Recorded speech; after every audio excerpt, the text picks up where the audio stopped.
Wah, TV-nya nyala yang. Iya, kita fungsikan kalau ada perlu itu ya. Itu apa sih yang di TV itu ya? Oh, ini superkomputer yang justru akan kita bahas sekarang ya. Ya. Sekarang 1 September 2024 ya. Ya. Ini bahan yang akan kita gunakan untuk live nanti. Ya. Ya, ini saya jelaskan dulu. Begini loh. Dulu itu kan sudah kita bahas tentang komputer server, desktop, laptop, workstation, dan sebagainya ya. Iya. Dari dulu itu selalu akhirnya orang itu bertanya, apa itu superkomputer?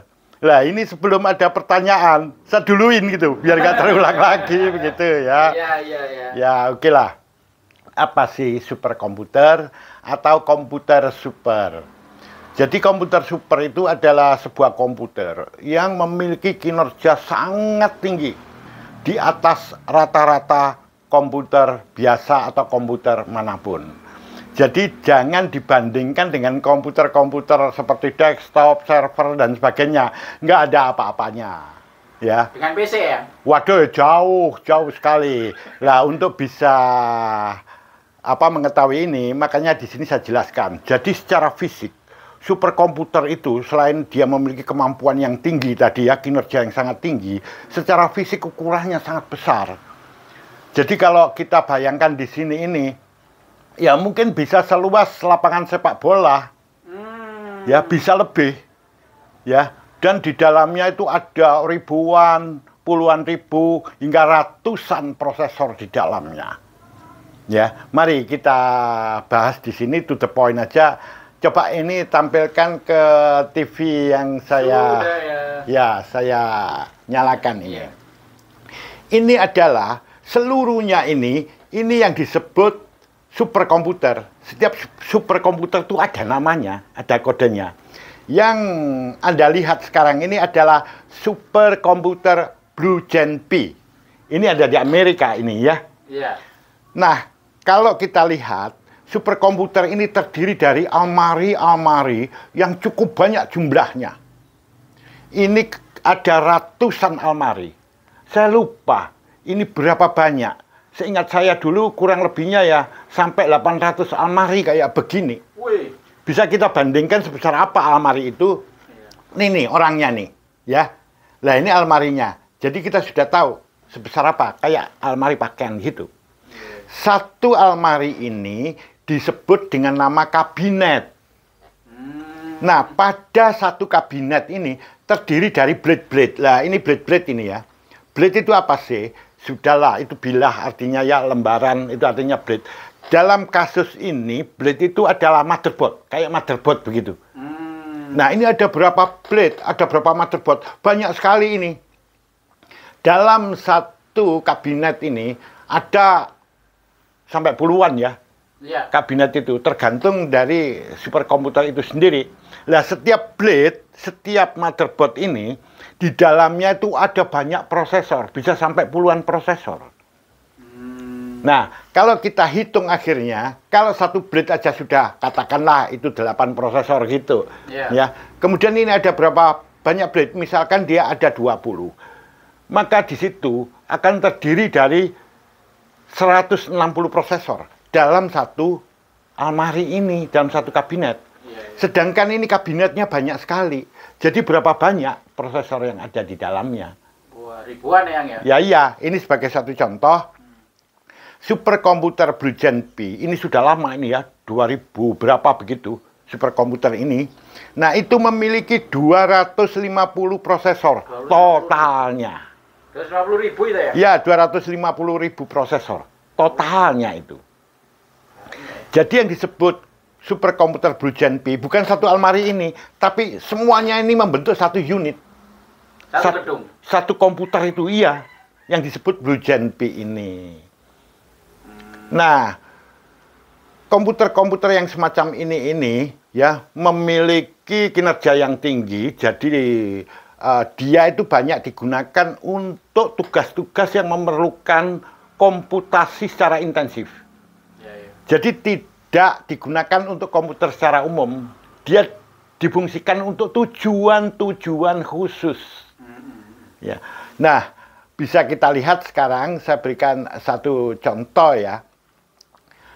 saya tampilkan, saya informasikan superkomputer yang tercepat di dunia, yang tercatat sejak Desember 2003. Mari kita lihat di papan tulis ini. Nah, ini superkomputer yang sempat saya catat pada saat Desember 2023. Itu ada superkomputer itu yang tercepat di dunia, ini buatan AS ya, Amerika Serikat. Namanya itu adalah superkomputer Frontier. Ini. Ya sudahlah, kita baca aja pakai kalimat Indonesia Frontier. Ya. Jadi Frontier ya, Frontier ini. Nah, ini memiliki kecepatan 1,206 exaflops. Nah, nanti apa exa itu? Ya, jadi kalau gini. Kalau kita tahu triliun itu nolnya 12. Di atas triliun itu disebut kuadriliun, nolnya 15. Nah, di atasnya lagi itu kuintiliun, nolnya 18. Eksa itu nolnya 18. Jadi boleh dikatakan 1 juta triliun. Jadi dia kecepatannya di sini adalah 1 juta triliun flops. Apa flops? Nanti kita bahas berikutnya. Ya. Jadi kita bisa kebayang itu. 1 juta triliun itu sebesar apa begitu ya. Jadi sebutannya 1 kuintiliun gitu ya di situ. Nah, ini menggunakan ribuan prosesor buatan AMD. Ini prosesornya. Jadi ada ribuan, itu lupa saya itu ya. Di situ 9.000 berapa begitu ya. Di mana dia itu merupakan tipe prosesor 64 core. Jadi satu prosesor itu core-nya ada 64. Sehingga totalnya nanti di sini kalau kita hitung core prosesor itu ada 606.208 core. Ya. Yang dikatakan core ini nanti kan otaknya komputer itu. Nah, kebayang di sini di mana komputer atau superkomputer Frontier ini menempati bidang seluas 680 meter persegi. Kalau kita bayangkan ini kan berarti 68 kali 100 meter. Seluas lapangan sepak bola nih. Benar. Ya, kalau yang lama-lama itu lebih besar. Kalau sekarang ini kecil ya karena kan kita sudah tahu kemarin itu ya bahwa suatu saat komputer akan semakin mengecil gitu ya. Nah, ini luasnya nggak seluas yang dulu gitu. Tapi dia memiliki kecepatan yang paling tinggi nomor 1 sekarang ini di dunia. Mari kita bayangkan lagi di sini. Berapa banyak daya listrik yang dia perlukan. Itu ada 22,7 megawatt. Atau 22,7 juta watt. Ya, itu kalau ada di Indonesia gimana ya? Mungkin bisa satu kabupaten habis ya. Ya, satu kota gitu ya. Habislah itu. Untuk kayak gini. Nah, ini yang terkenal paling cepat di dunia. Jadi ingat ya, kalau ada orang bilang komputer tercepat dunia adalah komputer ini. Jangan lantas kita berpikir komputernya kayak desktop gitu. Enggak, itu yang dimaksud itu superkomputer ini gitu. Ya, yang tercepat itu. Nah, kemudian peringkat kedua itu adalah Aurora. Ya, Aurora. Nah, gitu bahasa Inggrisnya ya. Udahlah bahasa Inggrisnya Aurora gitu ya. Nah, kalau ini dia menggunakan prosesor produksi Intel. Ini ada di Amerika Serikat juga. Ya, tentu ya kalau yang Intel ini yang digunakan adalah Xeon ya. Patut di sini bahwa seluruh prosesor yang digunakan di superkomputer itu adalah prosesor tipe server. Ya, nanti ada lagi tuh yang IBM miliknya IBM Power ya, Power itu tipe server juga. Jadi kalau di sini Intel Xeon. Kalau ini ya, tadi saya ulang ya, yang di AMD sekarang ini ya. Kalau dulu itu terkenal dengan nama Opteron gitu loh, ya. Oke. Jadi ini yang terkenal nomor 2 tercepat dunia sekarang itu adalah Aurora, ya. Ini di sini. Nah, kemudian yang tercepat ketiga adalah Eagle. Ini juga ada di AS. Dia sama menggunakan prosesor produksi Intel. Jadi nanti prosesornya wujudnya gimana? Seperti yang kita jelaskan kemarin di komputer server, PC server itu. Oh, betul. Ya kayak begitu itu sudah. Ya. Ya. Cuma jumlahnya banyak sampai ribuan, ratusan ribu kayak begitu. Ya. Ya. Nah, yang keempat ini adalah superkomputer Fugaku, itu adalah buatan Jepang. Nah, ini satu-satunya superkomputer yang menggunakan prosesor berbasis pada arsitektur ARM. Selama ini belum ada itu yang arsitektur ARM itu yang bisa secepat ini begitu. Iya. Ini yang pertama kali ini, ya. Iya. Bahkan ini Fugaku itu tahun kalau nggak salah 2020, Iya. dia adalah ranking pertama tercepat. Iya, iya. Baru pada tahun berikutnya ini, ya, dimenangkan oleh AS ini. Oke. Nah, Fugaku ini Jepang ini merupakan pengganti dari superkomputer Ki, ya, itu terkenal pada tahun 2011. Itu tercepat dunia waktu itu. Kemudian digantikan oleh ini tercepat lagi di dunia, ya. Iya. Hanya bedanya yang sekarang ini dia menggunakan ARM ini. Nah, ini prosesor yang digunakan adalah prosesor Fujitsu, ya, perusahaan Fujitsu di sana itu, yaitu Fujitsu A64FX. Jadi ingat di sini prosesor server itu banyak sekali, ya. Nanti ada yang Cray dan sebagainya lah, ya, banyak sekali. Jadi supaya kita itu wawasan kita tuh luas, tidak hanya tahu Intel dan AMD aja kayak begitu. Nah, lantas komputer-komputer yang semacam ini itu digunakan untuk apa? Dia digunakan untuk tugas-tugas khusus. Jadi tidak digunakan untuk tugas-tugas umum, ya, seperti komputer yang biasa kita pakai itu. Tidak. Jadi dia itu digunakan khusus untuk tujuan apa? Iya. Karena dia ini tipe komputer yang memiliki kinerja yang sangat tinggi, ya. Dan dia itu sangat penting peranannya dalam ilmu komputasi, ya. Jadi dia digunakan untuk penghitungan-penghitungan, ya, atau komputasi yang sifatnya intensif, yang terus-menerus dan banyak jumlahnya. Ya. Nah, ini penggunaan superkomputer itu. Jadi ini biasanya, ya, ini yang sudah terjadi sekarang, itu digunakan untuk mekanika kuantum. Sampai sekarang dia menggunakan superkomputer ini untuk penelitian tentang mekanika kuantum ini, fisika kuantum itu. Iya, iya. Ya, itu menggunakan superkomputer. Kalau nggak pakai itu, waduh, hancur, ya. Iya. Ya. Karena di situ melibatkan komputasi perhitungan-perhitungan yang sangat intensif di situ. Iya, iya. Nah, kemudian digunakan untuk riset iklim cuaca atau peramalan cuaca, perakiraan cuaca itu. Iya, iya. Yang dimaksud di sini adalah bukan perakiraan cuaca lokal, enggak, tapi dunia. Dunia. Iya, dunia langsung terekam di situ gitu. Nah, kemudian untuk eksplorasi minyak dan gas. Yang sekarang ini digunakan contoh Cina, ya. Dia menggunakan superkomputer ini untuk eksplorasi minyak dan gas bawah laut. Oh, nggih, nggih. Ya, digunakan untuk itu. Ya. Nah, kemudian di sini ada untuk pemodelan molekuler, untuk aerodinamika pesawat terbang, dan untuk wahana antariksa. Nah, ini contohnya gini. Silahkan Anda googling, ya. Lihat di Google. Coba lihatlah superkomputer NASA. Itu ada banyak superkomputer NASA.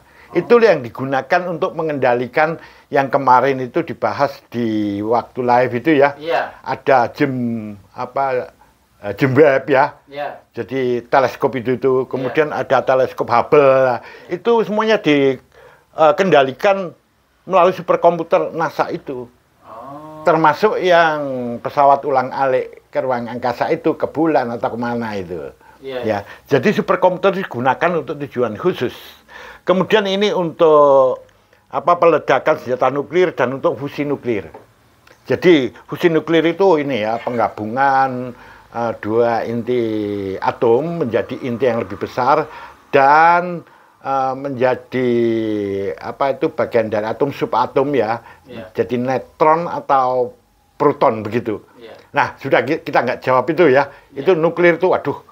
Sudahlah, kalau itu pakai senjata seperti yang terjadi nanti mirip-mirip kayak di Hiroshima dan Nagasaki, tapi lebih hebat dari itu begitu. Jangan sampai itu terjadi. Nah, superkomputer itu digunakan untuk hal-hal yang demikian. Karena ukurannya yang sangat besar dan canggihnya seperti itu tidak mungkin dimiliki oleh seseorang. Jadi yang memiliki pasti itu instansi besar.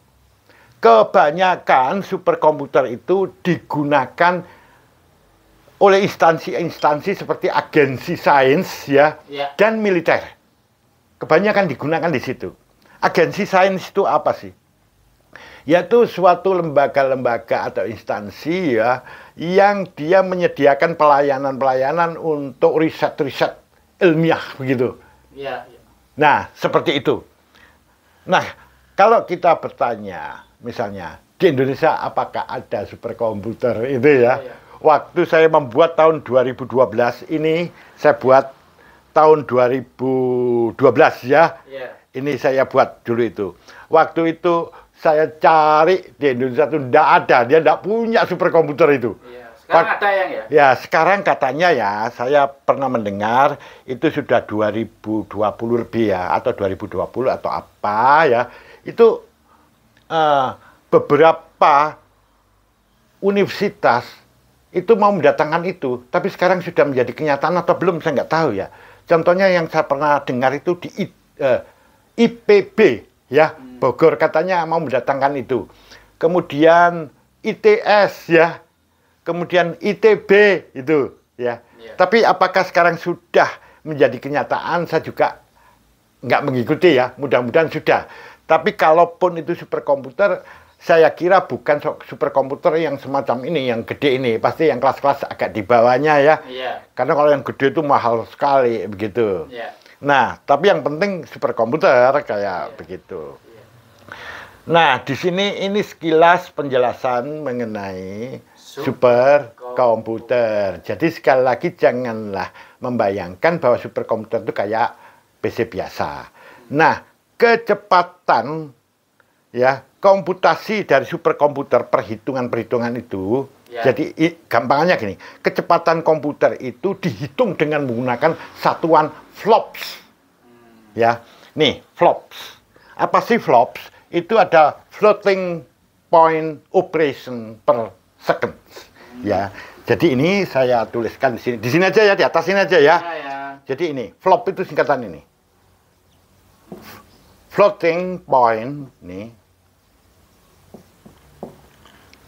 Operations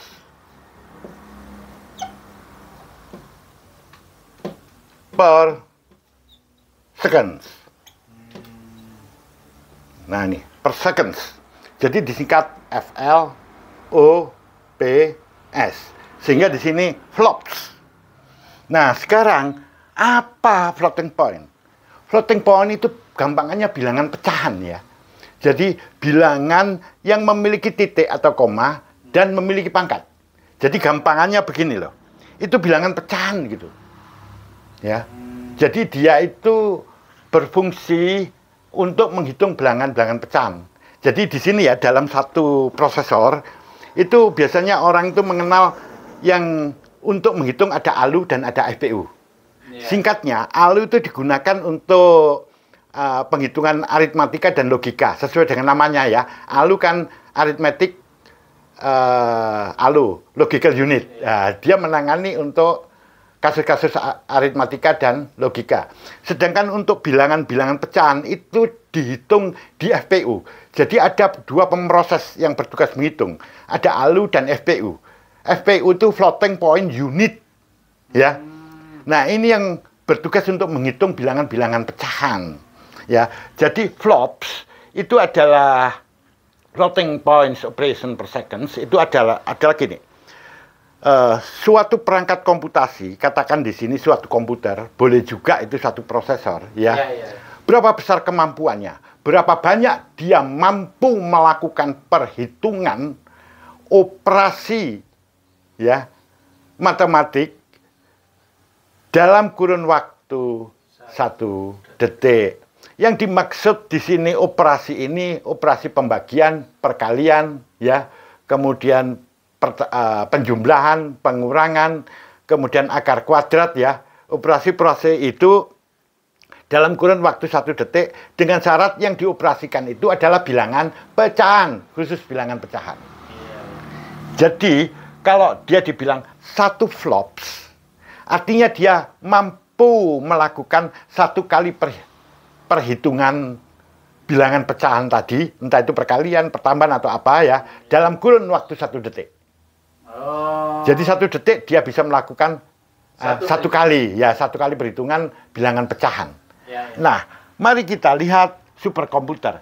Contohnya di sini ada superkomputer Frontier, ya. Dia kecepatannya adalah 1,2 exaflops. Yang artinya tadi exa ini adalah 10 pangkat 18. Betul. Yang tadi saya katakan 1 juta triliun. Nah, dia mampu melakukan operasi tadi itu sebanyak 1,2 juta triliun per detik. Oh, wih. Itu bukan bilangan integer, bilangan bulat loh. Itu bilangan pecahan loh. Ya. Iya. Baik yang dia menggunakan single precision maupun double precision. Jadi single precision itu 32 bit itu ya. Iya. Kalau yang double itu yang 64 bit itu.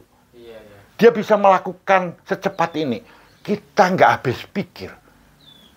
Ingat loh, 1 juta triliun loh Iya, per detiknya. Itulah kemampuan daripada superkomputer itu. Makanya ini banyak digunakan untuk tugas-tugas yang melibatkan komputasi yang secara intensif. Iya. Untuk aplikasi ilmiah ya, kemudian untuk grafik 3 dimensi, macam-macam kayak begitu. Jadi tidak digunakan seperti umum itu. Itu gambaran singkat mengenai superkomputer. Ada pertanyaan? Ada ya. Ya. Itu siapa sih yang gitu ya? ini dulu masa kecil saya ya. Masa kecil saya kayak begini. Udah jangan ditanya lagi ya. Ini botaknya masih belum seberapa. Lah, sekarang karena sudah botaknya gitu ya, maka pakai belangkon. Biar nggak kelihatan. Iya. Ya. Oke, terima kasih ya. Sama-sama.